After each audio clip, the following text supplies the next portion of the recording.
Well, hello and welcome, awesome students. Welcome to week 3. Aren't you excited? Right? Things move very quickly, as most of you know, in an online program, and before you know it, the class is over. But the one thing that I really want to stress too, not only do things move very quickly, but things can happen very quickly, and if students fall behind, sometimes snowballs and becomes very difficult to get caught up on things. And so if you are behind, if there are some things you're still completing, make sure you get those completed ASAP as we move forward into week 3. We are going to start to take a lot of stuff that we've been working on, and we're going to bring this into the Project 1 submission. You're going to be creating some new stuff this week, but if you've put the time and energy into those first 2 milestones, you're going to find that it's going to be much easier to complete the week, the week 3 assignment, but the Project 1 submission. And so we'll talk about that here in just a moment. So another thing that I wanted to address up front is a number of students have asked some questions about research and types of research to use. And so I'm going to spend a little bit of time toward the end of this video to talk about some tools and resources that you should absolutely be utilizing to do your research. It's going to make your life much easier. You're going to get a higher quality of research for your submissions. You're certainly going to learn how to utilize some tools that's not going to help you throughout this class, but also throughout the program, as well as into your graduate school programs, because these are all tools that we use in graduate school as well. In fact, there's a higher expectation that you'll utilize these tools to access higher quality research in your submissions. And so I'll talk about some tips and tricks to access that here in just a moment. But before we get started, let's of course talk about the things for this week. We are going to be covering some of the same types of things we're doing, but we're going to start to spin this a little bit in a different direction in terms of how we're utilizing interventions such as CBT or psychoanalytic theory, for example, utilizing these with diverse populations. And so it might be a situation where you're working in a setting with children or elderly patients, or maybe different cultural backgrounds. And so you want to start to think about how you might adapt and modify specific interventions for the particular population that you're working with. So it's not like a one size fits all. Sometimes you've got to change things up a little bit. Some things might be a little bit different in working with specific populations. And so again, you want to make sure that you're flexible and have some insights and some direction on what would be important in terms of maintaining good quality of care, ensuring that there's good ethics and so forth with these types of things. So we are going to talk about that primarily in the discussion board this week. But before we get into that, I want to again stress the importance of making sure that you're doing the readings, gang. It's really important that you're reading and taking in this material, because this is going to help you to be successful, again, not just in this class, but throughout the program. And I know most or all of you should have some aspirations on a graduate school program, and these are the types of things that are going to be expectations. By the way, on a random side note, as I go through these classes that I teach here in an undergraduate program, the expectations for reading at the graduate level are generally about 2 or 3 or 4 times what they are in an undergraduate level. So this week, for example, there is roughly 15 pages of text that you'll read in the textbook, in addition to a couple of other articles.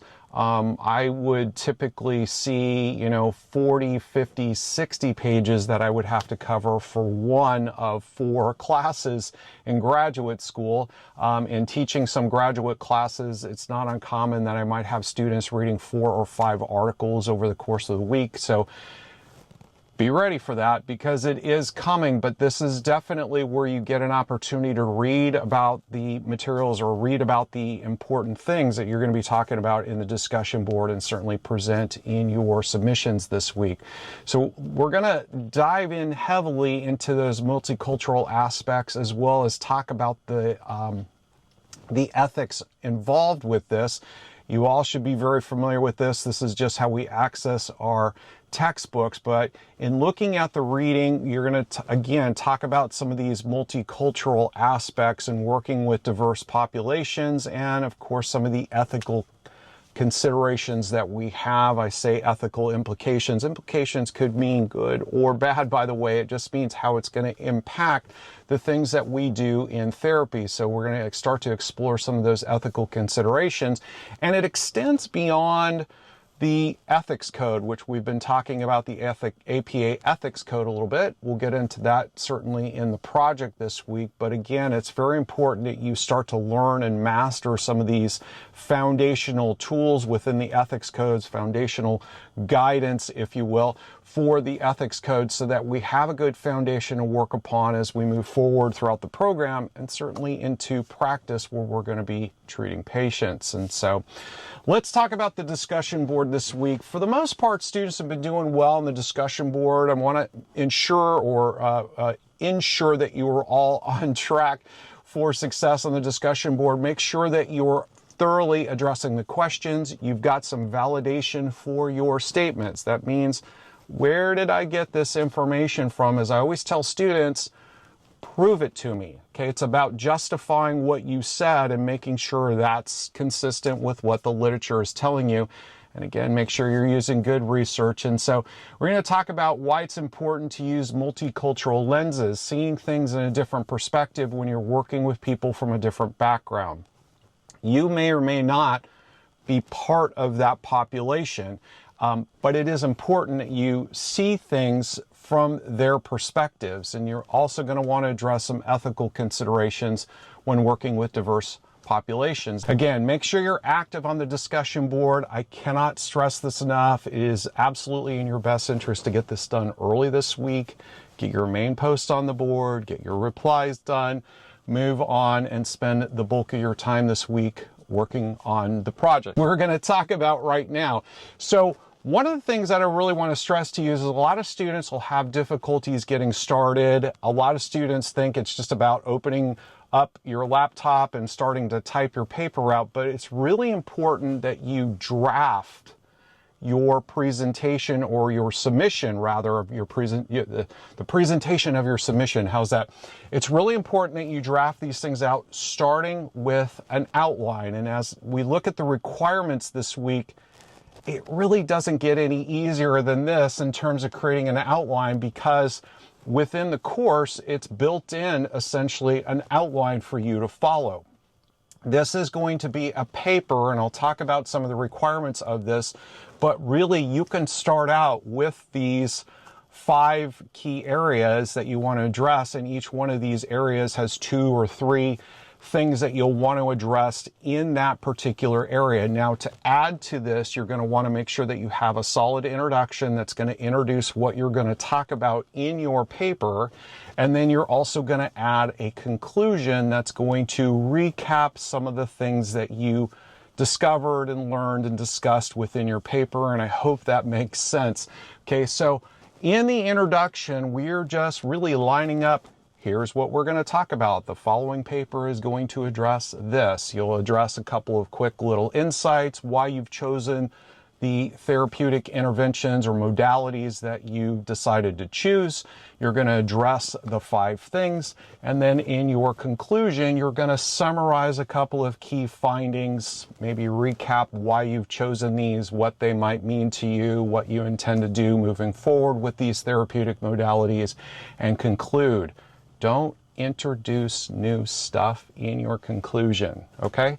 Talk about all the stuff you want to talk about in those 5 areas. Now, when it talks about what to submit here, and I stress this often with students, as it says, your research paper should be 3 to 5 pages, Microsoft Word document. I can tell you from experience, gang, and seeing thousands and thousands of submissions from students, you would be hard pressed to cover these 5 areas in less than 5 pages. Okay, so your submissions should all be in the 5-page plus range. And when I say 5 pages plus, I mean 5 pages of content, not a cover page and a reference page and 3 pages of content in the middle.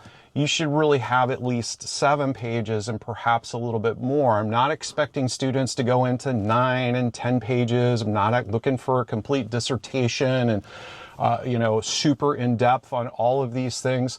But relatively speaking, I would say for the most part, each one of these sections has 3 different items to cover. This one has 2, this one has 2, this one has 1.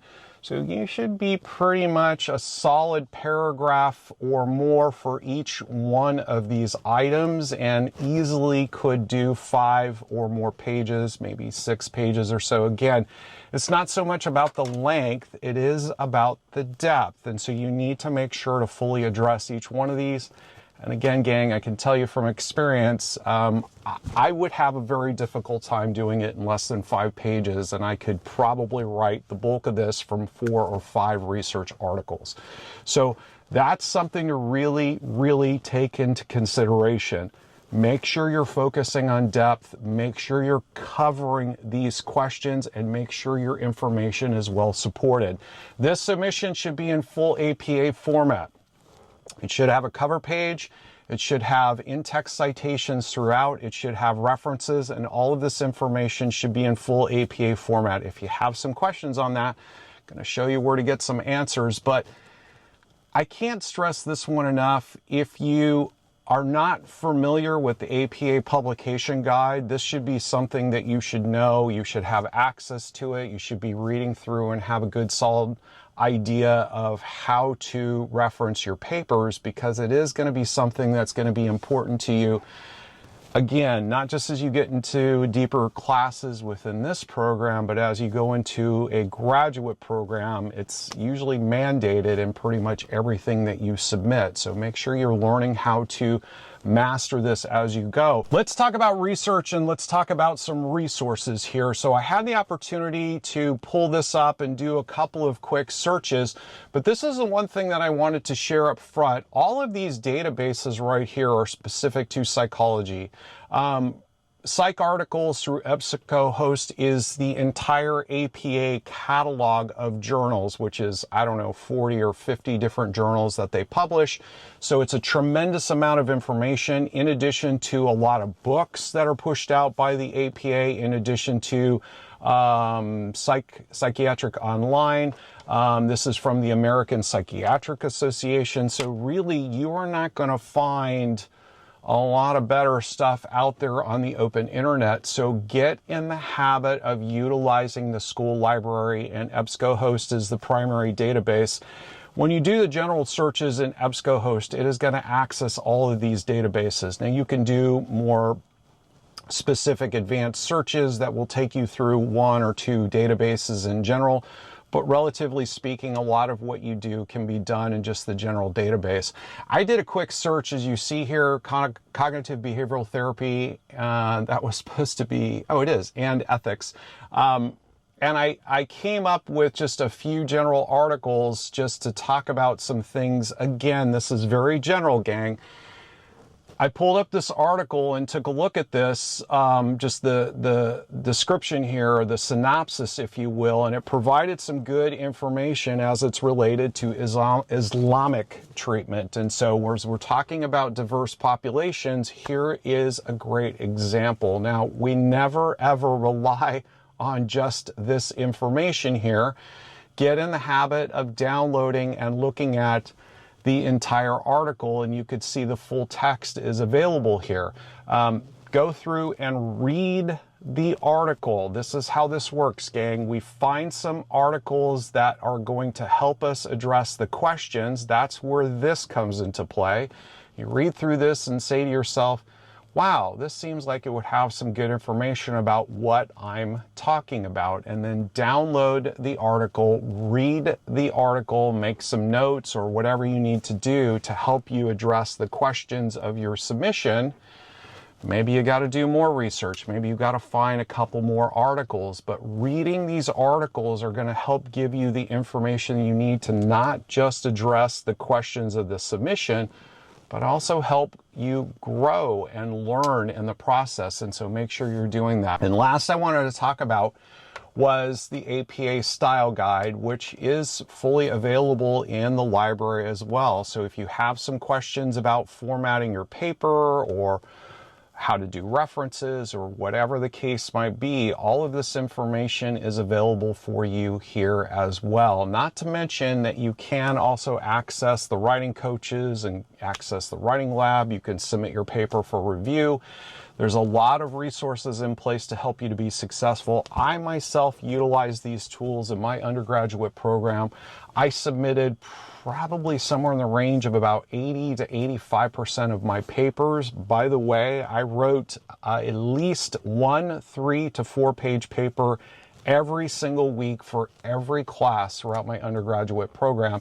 And about 80% of those went to the writing lab, which meant I had to be done with my draft 2 to 3 days before the deadline, so I can submit it and give them time. The turnaround time is much, much quicker than when I was a student, but you're still going to need to be done a little bit early so you can get the feedback, make the changes to your submission, and then submit it to the class. And so with that, I hope this information was helpful for you as we move through the class. Again, make sure you're validating your thoughts, your insights, your arguments within your submission. Make sure you're working on your paper throughout the week. If you do have some questions, please, as always, get those to me early. Every single week, gang, and I've been doing this for years, I always get 4 or 5 students that are emailing me at 11 and 12 o'clock at night on Sunday night because they have questions or they ran into problems. It's never a good thing to wait till the last minute to do anything. Get started early in the week. You'll be thankful you did. There's no reason why every student can't be done by Friday so that you can enjoy your weekend. One more thing that I'll tell you. Next week is going to be a lighter week, so bust it this week and it's a little bit easier on you next week, and then we'll move forward into the class. We'll be at the halfway point and it'll be smooth sailing for the rest of the class. So I hope you enjoyed this video and got some value out of it. Again, if you have any questions, reach out. Everybody have a great week.